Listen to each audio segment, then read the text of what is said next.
मुल्क में हर साल मौसम सरमा में गैस का बहरान सर उठाता है क्योंकि गैस की किल्लत के बायस घरेलू सार्फिन को गैस की फराहमी में मुश्किलात का सामना करना पड़ता है। इसी तरह इस साल भी घरेलू सार्फिन को गैस के मसले का सामना है, मगर इस साल की वजूहात माजी से बहुत मुख्तलिफ है क्योंकि इस मौसम सरमा में मुल्क में गैस की कमी नहीं बल्कि गैस जरूरत से ज्यादा है। लेकिन जो सरप्लस गैस है वो LNG है और वो इतनी महंगी हो चुकी है कि उसे घरेलू सार्फिन को फराहम नहीं किया जा सकता क्योंकि घरेलू सार्फिन को मिलने वाली गैस की कीमत और LNG की कीमत में 3 गुना से ज्यादा का फर्क आ चुका है। जबकि LNG पाइपलाइंस में सरप्लस में होने की वजह से दूसरा बड़ा मसला मकामी गैस की पैदावार में कमी करने की सूरत में सामने आ रहा है। और अब इस पूरी सूरत हाल में जहां घरेलू सार्फिन को मौसम सरमा में मुश्किलात का सामना है, वही ये मसला एक सियासी इशू भी बन गया है।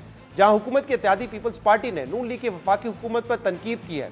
कल पीपल्स पार्टी के तर्जुमान शाजिया मरी ने दावा किया कि वफाकी हुकूमत सस्ती कुदरती गैस की पैदावार में कमी करके महंगी LNG दरामद कर रही है, मगर वो दरामदशुदा महंगी LNG का बोझ अवाम पर डालने नहीं देंगे। शाजिया मरी ने वफाकी हुकूमत पर आइन शिकनी का इल्जाम लगाते हुए यह भी कहा कि सूबे से निकलने वाली कुदरती गैस पर पहले उस सूबे का हक है, वफाकी हुकूमत को आइन से खिलवाड़ नहीं करने देंगे। सबसे पहले तो मैं ऑनरेबल मिनिस्टर साहब से कहूंगी कि पाकिस्तान के आइन का एहतराम करें। पाकिस्तान के आइन के आर्टिकल 158 के तहत जहां जहां वेल हेड जिस सूबे में सिचुएटेड है उसको नेचुरल गैस उसकी डिमांड के तहत दी जाए।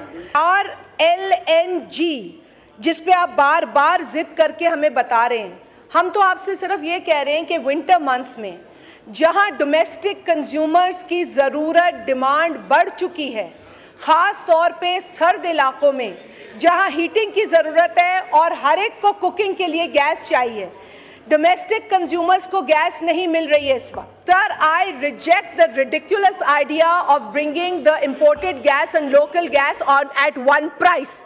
I reject it, I condemn it, and please do not even say something like this when the ayn of Constitution of Pakistan is right before you. People's Party का मुतालबा है मकामी गैस इंडस्ट्री को देने के बजाय पहले सिंध के घरेलू सार्फिन को दी जाए। इसके अलावा LNG से मुतालिक IMF की शराइत ने भी हुकूमत को मुश्किल में डाल दिया है, जिसके मुताबिक हुकूमत अगले साल जनवरी से गैस कैप्टिव पावर प्लांट्स को नहीं दे सकेगी। इन तमाम मामलों पर हम बात करेंगे और उसके लिए हमें ज्वाइन किया है सीनियर रहनुमा और petroleum minister doctor Mossadegh Malik ने। साहब, बहुत बहुत शुक्रिया वक्त देने के लिए। जो गैस की इस वक्त सूरत हाल है उस पर मैं चाहूँगा तफसील से बात करें, लेकिन उससे पहले जो सियासी मामलात हैं, क्योंकि तहरीक इंसाफ ने कहा था कि 15 तारीख तक आप हमसे मुज़ाकरात करें, हमारी डिमांड्स हैं कि 26 नवंबर और 9 मई के जो वाक़यात थे उस पर जुडिशल कमीशन बनाएं, हसीनान की रिहाई करें और इस पर बैठ के हमारे साथ बात करें, ये मुतालबात हमारे पूरे करें। अगर नहीं होंगे तो फिर हम सिविल नाफरमानी की तहरीक चलाएंगे, जिस पे अब तक PTI तो कह रही है, लेकिन हो सकता है कि कल से ही शुरू हो जाए क्योंकि कल उनकी इमरान खान से मुलाकात भी होगी। कोई इम्कानात नहीं है इससे पहले बातचीत करें, वरना फिर नाफरमानी की तहरीक चलेंगी। तो बात की तो कोई बात हो रही थी, लेकिन उस दौरान में उन्होंने कोई जनरल डायर का जिक्र कर दिया, को ना जाने किस चीज़ का जिक्र कर दिया, फिर अलीमा खान साहिबा का क्लिप चलना शुरू हो गया, फिर कुछ लोगों ने कहा कि हाँ बिल्कुल, गौहर साहब ने, बैरिस्टर साहब ने कहा कि हम तो बिल्कुल बात करने के लिए तैयार हैं। थोड़ी देर के बाद हमारे दोस्त सलमान अकरम राजा साहब ने कहा हो सकता है बात हो जाए, हो सकता है ना ही हो। फिर थोड़ी देर के अंदर एक यलगार हुई कि नहीं, वो तो जनरल डायर से कोई बात नहीं करेगा और फलां से कोई बात नहीं करेगा और हम तो ये कर देंगे, हम तो वे कर देंगे। तो अरे भाई, बात यह है कि बात करेंगे, ये करेंगे या वे करेंगे, बर्बाद करेंगे, कब्र तक पूछा करेंगे या माफ़ी मांगेंगे और ये दरख्वास्त करेंगे कि किसी को लगा दें अल्लाह के वास्ते जो हमसे बात कर ले। कुछ समझ नहीं आती। हमसे बात करेंगे, हम हाजिर हैं, कभी करेंगे कभी नहीं करेंगे, हो सकता है कर लें, हो सकता है ना करें, हो सकता है सिविल नाफरमानी कर दें, हो सकता है वो भी ना करें। तो अब खान साहब सुबह उठेंगे और बिस्तर के किस किनारे उठते हैं उसके मुताबिक कुछ फैसला करेंगे। PTI की तो वैसे ही स्टेटेड पोजीशन थी ना कि हम एस्टैब्लिशमेंट से बात करेंगे, पीपल्स पार्टी और नून लीग से नहीं बात करेंगे। लेकिन अगर अब वो अपनी पोजीशन से पीछे हटें, वो इस पोजीशन से भी पीछे हट गए कि मैंडेट की वापसी के हवाले से बात करें, तो क्या ये एक मौका नहीं था कि आप आगे बढ़ते हो? ठीक है, तो फिर ये जनरल डायर किधर से आ गया? वो कह रहे हैं कि यार हम सीरियसली नहीं लेते। अरे भाई, मेरी बात सुने, आपके सामने आप थोड़ी देर में ऐसे करें कि क्लिप चला दें, अलीमा खान साहिबा बड़ी मोहतरम है हमारे लिए, उनका क्लिप चला दें, या जो गुफ्तगू फरमाई है इमरान खान साहब ने, आपके जर्नलिस्ट, आप थे मौजूद वहाँ पर?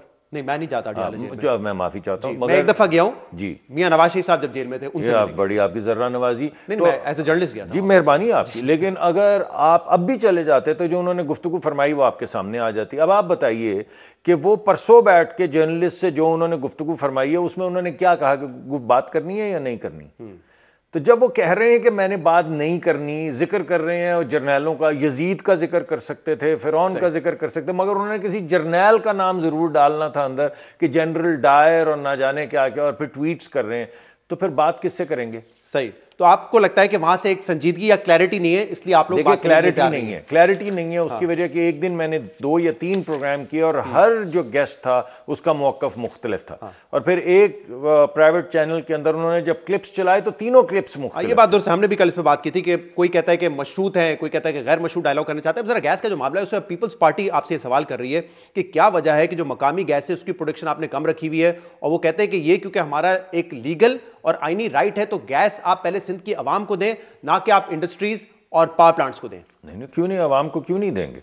इस वक्त जो आधी गैस है जो एसएसजीसी के सिस्टम में जाती है वो वहाँ पे उसके आवाम को मिलती है, और उसके अलावा जो गैस है वो जाती है इंडस्ट्री को, और एसएसजीसी तो एलएनजी इस्तेमाल ही नहीं करते।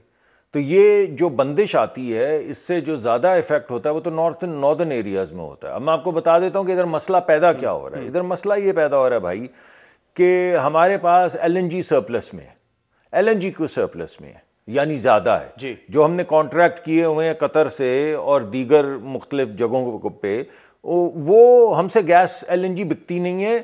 एलएनजी तो बिक सकती है, एलएनजी के भाव नहीं बिकती, जो कि 3,500 रुपए, 3600 रुपए, 3500 और 3600 के दरमियान, तो वो नहीं बिकती।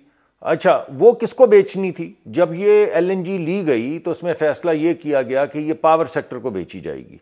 पावर सेक्टर में किसको बेची जाएगी? जो 4 नए प्लांट लगे थे जो 62% एफिशिएंसी पे चलते हैं उनको बेची जाएगी, लेकिन साथ में उस कर दिया गया। अब उसके नतीजे में ये है कि जब मेरिट ऑर्डर बनता है पावर का, मेरिट ऑर्डर का मतलब है कि सबसे सस्ती गैस सबसे पहले बनाई जाए, उसके बाद उससे महंगी, उससे महंगी, उससे महंगी। उस मेरिट ऑर्डर के अंदर वो प्लांट नहीं आते, वो 30-40 एलएनजी के प्लांट एक वक्त आते थे, अब मेरिट ऑर्डर पे पीछे चले गए। जी सही, वो एलएनजी की प्राइस की वजह से चले गए। सही। तो वो एलएनजी जो 600 MMCFD या 600 मिलियन यूनिट आसानी के लिए जो गैस खरीदनी थी पावर ने, वो नहीं खरीदती, वो 250 तक आ गया, 250 खरीदती है, 200 खरीदती, कभी 300 पे चली जाती। नतीजतन हमारे पास 300-350 मिलियन यूनिट होते हैं एलएनजी के जो नहीं बिकते। जब वो नहीं बिकते मगर आपने खरीदने हैं क्योंकि आपका सॉवरन कॉन्ट्रैक्ट है कतर से, तो आप क्या करते हैं? आप महंगी गैस खरीद के 3600 की उसको चूल्हों के अंदर 1200 में जला देते हैं। ठीक है साहब, जब चूल्हे में गैस डालते हैं एलएनजी, तो चूल्हे में जो नेचुरल गैस डलनी होती है वो तो नहीं डलती ना, वो तो एलएनजी डल जाती है। तो उसकी वजह से जो 200-300 के कुएं हैं हमारे जो सस्ती गैस पैदा करते हैं वो बंद हो जाते हैं। सही है। अब इसको एलएनजी आपकी एक कमिटमेंट है, वो आपको लेनी है, और फिर अगर वो आप देंगे तो वो महंगी भी है। लेकिन उसके एक और भी बड़ा मुज़िर उसकी प्रॉब्लम है, वो ये है कि जब आप गैस महंगी खरीद के सस्ती बेचते हैं सर्कुलर डेट तो 6 महीने के बाद वो नई कीमत में आ जाती है। सही सही। नई कीमत में आने का मतलब है कीमत बढ़ जाती है 6 महीने बाद। कीमत बढ़ने का मतलब है कि अगर पहले 40% गैस ली जा रही थी बिजली की, अब वो 35 लेंगे। जब वो 35 लेते हैं तो और डाइवर्जन ज्यादा होती, जब और ज्यादा होती तो गैस की कीमत और बढ़ जाती है। और ये सर्कुलर डेट जो है गैस का वो 2700 अरब रुपए है। ये एक विशियस साइकिल है, और ये भी मैं बता दूं। नहीं, मैं इस पे सवाल करूं यहाँ पे, क्योंकि आपने कहा कि इसका हल ये है कि चाहे एलएनजी हो, पाइपलाइन गैस हो या मकामी गैस हो, उसको आप यकसा प्राइस पे कर दें। पीपल्स पार्टी ने तो ये बात मुस्तरद कर दी है, शाजिया मरी साहब ने कल कहा मुस्तरद कर दी है। अब ये एक ऐसा मसला है, जो वेकॉक का बिल था वो तो पीटीआई की गवर्नमेंट पास करके गई थी, तो इंप्लीमेंटेशन कैसे करेंगे, कैसे कंसेंसस डेवलप करेंगे? भाई बात ये है कि वेकॉक शेकॉक तो बड़ी पॉलिटिकली पोलिटिसाइज मुश्किल बात है। चले कंसेंसस, मैं तो ये चाहता हूं कि नवीद कमर साहब मेरे बड़े करीबी दोस्त हैं, और मेरे रानुमा भी हैं, मेरे बड़े अच्छे दोस्त हैं, और शाजिया मरी साहिबा और ये तमाम दोस्त जो हैं हमारे, इनके साथ बैठ के जो मैं आपको बता रहा हूं इनको भी तो बताऊंगा ना। अगर आपको समझ आ रही है कि इससे गैस महंगी होती चली जा रही है, पाइप की गैस भी महंगी होती चली जा रही है, जिसका इम्पैक्ट ना सिर्फ सुई नॉर्दर्न पे बल्कि सुई सदर्न पे, यानी कि कराची के रहने वाले लोग और सिंध के रहने वाले लोग और बलूचिस्तान के रहने वाले लोगों पे भी मुज़िर असरात आ रहे हैं। तो ये बात उनको क्यों नहीं समझ आएगी? और अगर समझ आएगी तो हम सर जोड़ के बैठेंगे, उसका कोई तरीका कार ढूंढेंगे। कर दो, इसका मतलब जो सस्ती गैस है, जो सुई गैस है, जो सस्ती पड़ती है, उसकी कीमत भी बढ़ेगी, सब कीमतें बढ़ जाएंगी। वो तो बढ़ रही है ना। मैंने अभी आपको एक मुकदमा पूरा पेश किया है कि अफोर्डेबिलिटी कैसे रहेगी, आम कंज्यूमर की यही इशू है ना। मैं यही दरखास्त लेकर आया हूं आपके पास। जब आप एलएनजी महंगी डाइवर्ट करके सस्ती बेचते हैं चूल्हों में, तो 6 महीने के बाद चूल्हों की जो असल गैस है नेचुरल, उसकी कीमत बढ़ जाती है। जैसे जैसे डाइवर्जन बढ़ती जाएगी, LNG नेचुरल गैस की कीमत बढ़ती चली जाएगी, यानी लोगों की अफोर्डेबिलिटी कम होती चली जाएगी। अगर हम इस तमाम गैस को इकट्ठा कर लेंगे और एक कीमत हो जाएगी, तो जिस कंज्यूमर को हमने प्रोटेक्ट करना है, मान लें कि सारी डोमेस्टिक को प्रोटेक्ट करना है, तो उसको प्रोटेक्ट कर लेंगे। और बाकी जो महंगे हैं, यानी बिजली जो है करेंगे, यानी कि सब्सिडी देंगे उनको। मसलन मैं आपको एक एग्जांपल देता हूं। नहीं, सब्सिडी तो हम अभी भी देते हैं ना यार। आपको पता है कि 70% तकरीबन 66 से 70% लोगों को हम सब्सिडी देते हैं जी, जो फर्स्ट टू ब्रैकेट्स में आते हैं 100 यूनिट प्रोटेक्ट करते हैं। वो तकरीबन 66 से 70% लोग हैं, उनको प्रोटेक्ट करते हैं।